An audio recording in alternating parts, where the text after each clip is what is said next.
Greg's back in the house. Greg Lessard, Concord Food Co-op. Morning, Greg. Good morning. How are we today? Oh, splendid. It's nice day out here for the moment, isn't it? Well, once again, I'm in the Concord Food Co-op parking lot, sitting in my vehicle, so I have a quiet place for this call-in. That's great. But it is great to see the sunshine up. Oh, yes. Yep, that is. I guess it won't be lasting too long, but we'll take it where we can. Yeah, absolutely. Absolutely. Great way to start the day anyway. Wow. Yep. Yeah, sun's out. It's well, let's take it. I love whoever wrote the bio. I love this. Kimchi hustler extraordinaire. I know. Stephanie. That is so cool.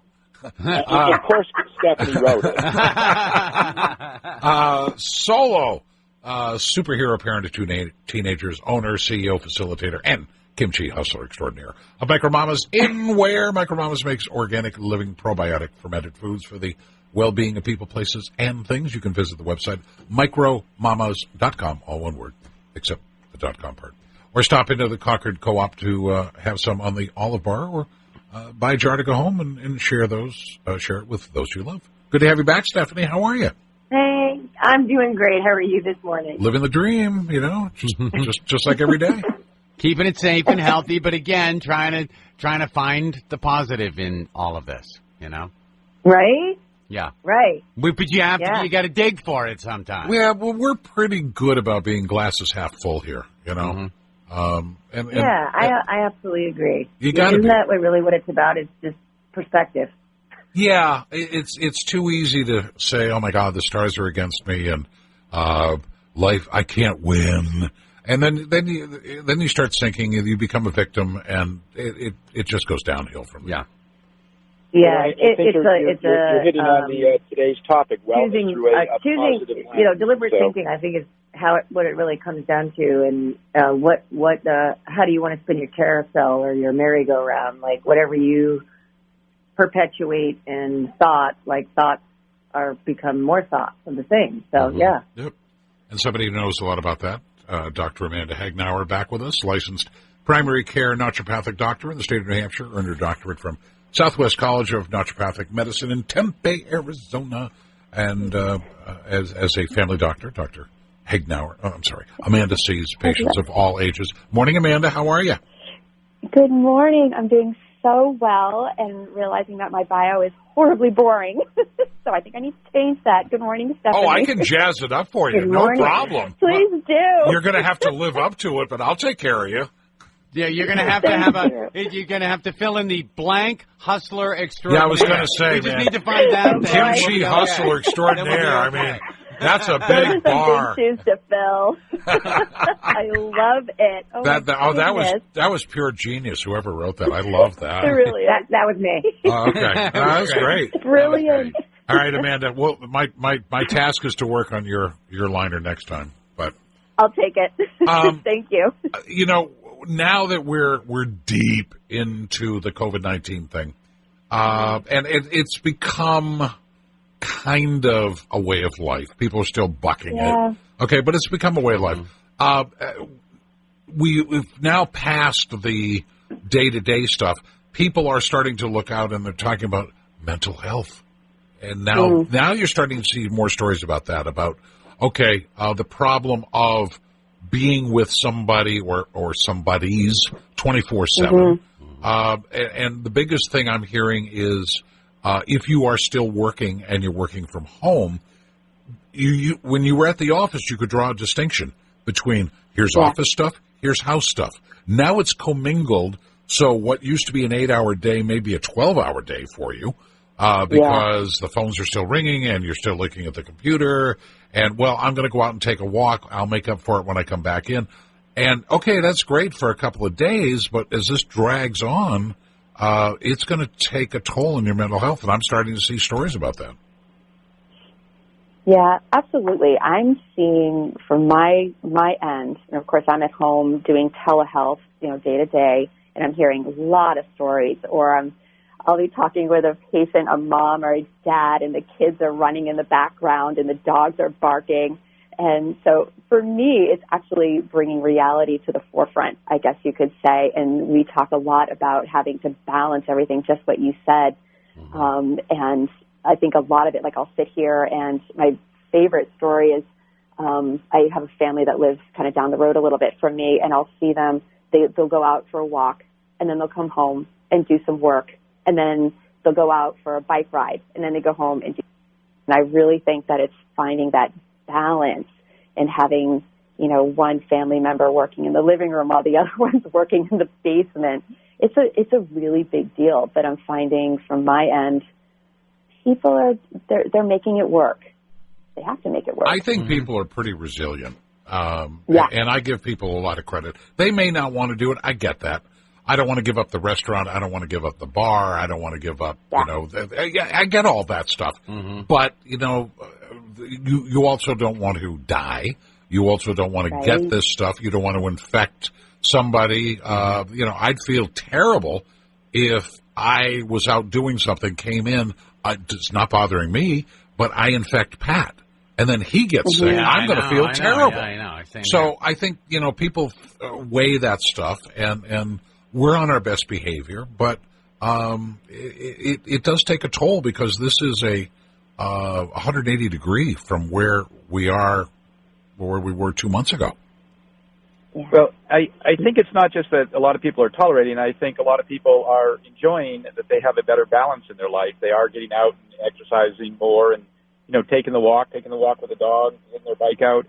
So I'm thinking, when we return to what we will consider normal, that a lot of individuals will miss that. I think they're gonna miss having that flexibility to get out, and I'm sort of hoping that employers give a little bit more flexibility going forward to allow their employees to go out for a little walk in the afternoon. Many do, but there's quite a few that don't really, in the day-to-day work, that isn't part of it.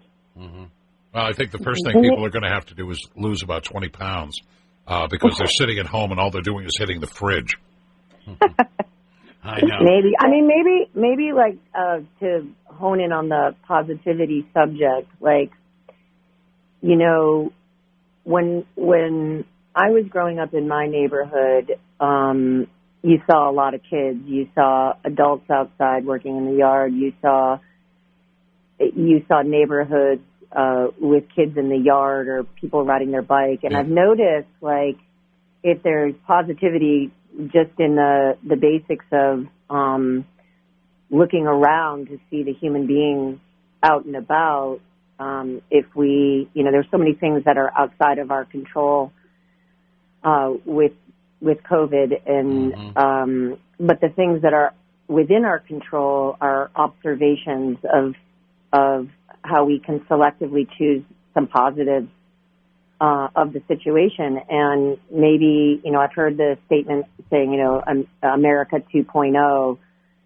which is life after COVID. And maybe, like, to me, when I'm driving around and I see kids out in neighborhoods that you knew that there were kids living there, but you just never saw any kids because of our current way that we are big doers outside our homes, and our schedules are packed, and kids have sports, and we have these meetings and all these gatherings that you don't see people actually enjoying the outside of their domiciles, and seeing like lots of couples walking on back roads and going on. And so maybe part of America 2.0 on the other side of this is to recognize we don't even know how busy we are, because we're so busy that we can't think of how busy we are. We all know that we're busy, but maybe in this slow down time, we can kind of get a perspective that there is something that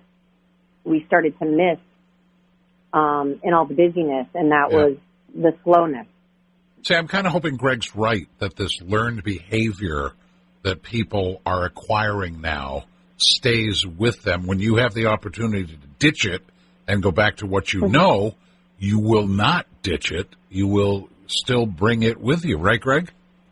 Yeah, that's what I'm hoping or thinking. I mean, a lot of people, I think, I'm hearing a lot of people are enjoying working from home, and they're liking that, that balance in their life. So, some people are very disciplined to work at home, and others are not. So they need, and for many, it's a lot more social at work. But they can return to work and have that social piece. But as Dr. Sam on the show always says, is every hour get out of your desk and go outside, see the sun, take a walk. Or even family meals at the table. Like my family retained the ritual of eating dinner at the table, regardless of how crazy our schedules are, and with a blended family of 5 children, teenagers, and everybody's playing sports, and we still managed to find the time to sit at the table. And now that people are home with their families, I think even the idea of cooking and sitting in mealtime when there aren't a million things to go outdo is just like, oh yeah,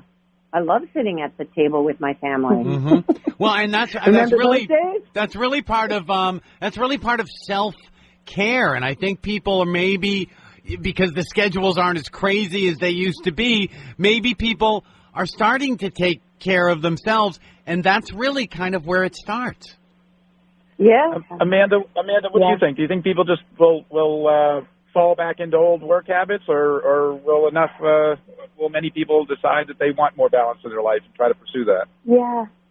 I'm hearing with all my folks that I'm talking with that they're really enjoying, like you mentioned, slowing down and actually taking care of themselves. Before, it was, it's like I would have to give them a schedule and check in and make sure that they're on the right path. But now I'm finding that they're actually coming to me and saying, I cannot believe I have not done this. And it's like everyone is saying here, you're just on this crazy train of go, go, go. And now they're coming back. And I heard the other day, this wonderful woman, she says to me, she's like, I am so enjoying not having to go to appointments and running the kids and this and that. And they're really, really enjoying it. And because of that, I'm actually seeing folks, just starting to feel better in general because they are getting outside. Because they're getting outside, that's changing their mindset, and maybe they're eating a little bit better, and they're actually grabbing and making the better food and making that better choice for them. And so I am really hoping, as we all are, to kind of grab onto that and hold on to that and kind of remember that as things start to change a little bit and we start to go back, hopefully, at some point, or maybe not, to this, crazy lifestyle. I'm really hoping that folks are going to stay outside. They're going to keep their kids outside and playing and going for those bike rides and really enjoying their family time, because that's what it really comes down to. So while this quarantining or sheltering in place kind of thing is going on, pollution is being reduced. The vibrations that the earth is getting is being reduced. And, wow, we actually might get better mental and physical health out of this? We're hoping so, yes. Wow, I mean, to me, that's win-win-win. Yeah. Peter, you mentioned vibration of the earth. I'm I've got the biggest smile on my face right now. That's true. It is true. All the measurements that they've been measuring, they're seeing the earth is vibrating less right now because of the machinery, the cars, the people, blah, blah, blah. And so because that's going to could cause potentially fractures and blah, blah, blah. So the earth is doing good. The pollution is less. People are marveling at, oh my God, I can see the mountains today. And maybe the weather's supposed to start warming up more. Mental health, physical health. We're eating less, eating healthier, eating micro mamas. So it's potentially maybe we can unlearn some of the bad behavior and acquire the new learned behavior. Isn't it interesting how and I think this is super relative to the topic of the lens of positivity, is that, it's about contrast, right? So I think that some of the greatest things that we can harvest in any situation, whether it be, life before COVID, is that when we experience contrast, there's basically the human mind is a learned and trained machine. And that if you have two contrasting colors, so you've got blue and orange, and how each of those colors, when they're put together, show the vibrancy in the opposite as far as hue and the lens of the eye and everything else. But maybe, even in the simplistic idea of contrast, because life, there are so many things that are outside of our control. And if the mind itself is the trained machine or the learned machine, it's looking at contrast in the most minute of details of our life. So you've got something simple that happens that's a bummer. And if indeed we are playing this game of trying to control our minds to look towards the positive or practice thoughts that help us be positive, maybe it's about experiencing the contrast of whatever it is, to be in the blue and then to be able to see the orange better, back to the color analogy, that we don't get stuck in the negativity, but we are drawn to be able to see the highlights of the positivity. And so that could be, in my opinion, practiced through the minute to COVID. That's an interesting metaphor. Yeah. Yeah, I totally agree with that. I think it's a really great analogy as well. And it's also, I sort of think of it as, do you remember when? If you're, so say we're pulling out of this and we're doing so well and we are really practicing that self-care, and say you do come up against a wall, we'll say, whatever it may be, and then, how are you going to react to that? Do you remember, pre-COVID when you were running, and then you were able to really participate in that self-care and, really enjoy, being home and that type of thing, whatever it may be. And then again, you run into that trauma and say, what, instead of reacting the way that I used to, in the orange, I guess you could say, maybe I'm going to react more in the blue or whatever it may be. And then therefore moving forward, being in a more healthy space. Yeah. So do you remember when? 8:52. We're going to have to take a break. But isn't it funny? In 2 years from now, we'll wax nostalgic. Oh, remember when we got to stay at home? I know. Oh, that was so good. Yeah, it's funny how that works, But we'll take a break. We'll be back with more with Concord Food Co-op right after this. Neil Young Cinnamon Girl, one of our fermented blends is called Cinnamon Girl. Because it has cinnamon in it, and because Neil Young sent me the recipe and asked me to bring that to market, so I did. Is that what you named it for? I mean, was it named for the song? That part was a total lie. Oh, okay. All right. Wow. Embellishment. All right. So in the time we have left, give me some. The topic was wellness through a positive lens. Amanda, give people some simple things for positivity.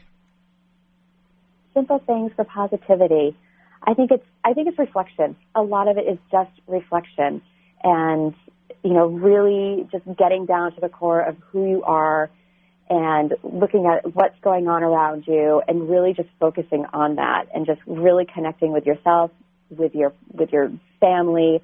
I also wanted to say thank you so much to Greg and the co-op. I've had amazing feedback on the curbside pickup. I work a lot with immunocompromised folks, and just amazing feedback saying thank you so much for helping us. And so just things like that, I think you really need to hone in on, and maybe the co-op will continue doing something like that. All right, Stephanie, give me your positive lens. So there's a bullet list that you can pull up. If you were to Google how to practice being positive, and the first 6 things that come up is identify areas of change, check yourself, be open to humor, which I think is a huge thing right now. Yep. Follow a healthy lifestyle, surround yourself with positive people. Even during social distancing, you can find the people that kind of light you up. There you go. Through Zoom or family. We have this app called House Party, and we are connecting with our family in San Francisco, in Texas, in Chicago, and it's similar to Zoom, but it's called House Party, which is really fun. And nice. Then the last one on that list is practice positive self-talk. You know, like, those are the things that can come up. These are really easy things on that list. All right. And thank you. And the healthy lifestyle is, you know, instead of, you know, if your person that's going to the store or going to the co-op doing. Stephanie, Amanda, Greg, we got to run. Yes. As always, thank you. If you're in the mood for real food, it's Concord Food Co-op.